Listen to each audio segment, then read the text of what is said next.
Welcome to AGORACOM, the Small Cap Epicenter, and AGORACOM TV, a daily, fast-paced, edgy show bringing the best press release out of the small cap space every morning at the open, so you can hopefully profit from them, maybe find your next great small cap investment. It's Monday, March 19th. Hope you had a great St. Patrick's Day weekend. We know we wished everyone happy St. Patrick's Day on the site, but we'll do it again today in person on the video. I've got 4 press releases for you. I want to start shot first out of China, and I'm telling you, I think China's going to provide some pretty outstanding gains in the small cap space in the next couple of years. I'm talking today about China Botanic Pharmaceuticals. You can imagine the business they're in. They trade on the AMEX on the stock symbol CBP, Charlie, Barry, Peter. They put out their first quarter fiscal 2012 numbers. This is for the period ended January 31st, 2012. Listen to these numbers. Net sales up 24.5% year over year to $28 million. This is for the quarter. Gross profits increased 25% to $17.3 million. Net income up 12.5% to $12.3 million, or 33 cents per diluted share. Why is that important? I'm going to tell you that in a second. They also had cash on hand of approximately $21.4 million. Total current assets of approximately $70.6 million. Okay, all sounds great. Take a look at this. Their market cap as of Friday is about $28 million. The company had sales this quarter of $28 million. So if they don't do another dollar in revenue for the rest of the year, they're trading at 1 times revenue. And you know they're going to do these numbers, about the same numbers throughout the entire year. So you look at a company trading at a quarter of revenues. The company had net income of $12.3 million for the quarter. And the company's got a market cap of $27 million. So right now, based on just what they've done for the quarter, they're trading at less than 2.5 times earnings. If you extrapolate this number, they're going to crank out about $50 million in earnings for the year. And this is and the market cap is 27.8, so $28 million. So you're talking about a company that's trading almost half of 1 time's earnings. I mean, this is absolutely ridiculous. Cash on hand, $24 million.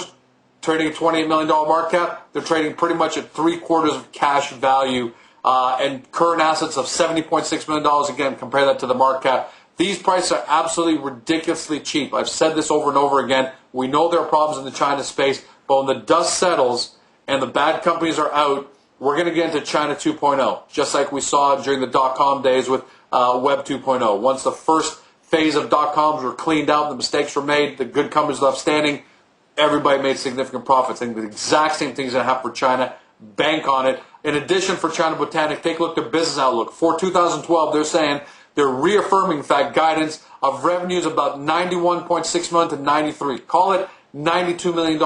That's what they're expecting to do revenue for the year. Market cap, folks, $28 million. That's an increase of about 26 to 28% over last year, so great top-line growth. They're also expecting net income to be in the range of $32.7 million to $33. Let's go $33 million for the year. Market cap, $27 million. They're going to be trading at less than 1 time's earnings. Take a look at China Botanic. They're trading on stock symbol CBP. Do your own due diligence. Make sure there are no problems there. But unbelievable opportunities. Next up, McEwen Mining. Trades on the NYSE on the stock symbol MUX and the big board TSX on the stock symbol MUX. They're announcing resource and reserve increases at their San Jose mine in Argentina. The company says it's the 4th consecutive year that silver and gold resources continue to grow, but it was also the highest yearly production date. They produced 5.9 million ounces of silver, 80,000 ounces of gold. Resource and reserve estimates were calculated using conservative, and I'll really say this, conservative metal prices. They use $18 per ounce of silver. They use $1,080 ounce per gold.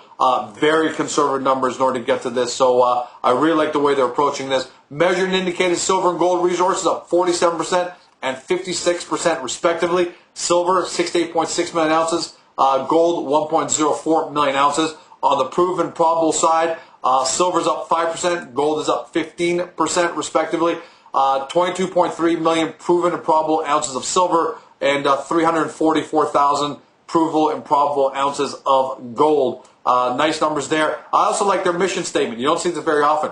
The objective of McEwen Mining is to qualify for inclusion in the S&P 500.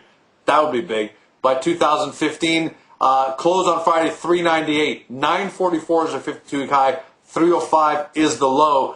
So you're definitely getting the company at the closer end of its 52-week trading range. And I've also got Orvana Minerals here. TSX ROV is a stock symbol.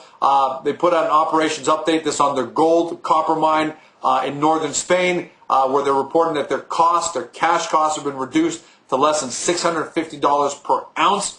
Production for February was improved over the January numbers. Specifically, they did in January 1,193 ounces of gold. In February, 1,690 ounces. That's a big move there. Do the math. They've done some great numbers.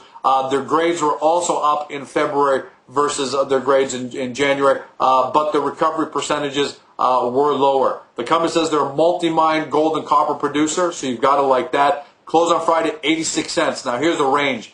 357 on the high, 81 on the low. You're definitely finding the company that's extreme lower end of its trading range. Market cap $117 million. And finally, something to take a look at as a bit of a flyer. CTDH, it's CTD Holdings, trades on the OTC QB under CTDH. They're announcing record annual revenue. That's what I like. I like to see when a company is increasing its top line. Record annual revenues, just over $1 million.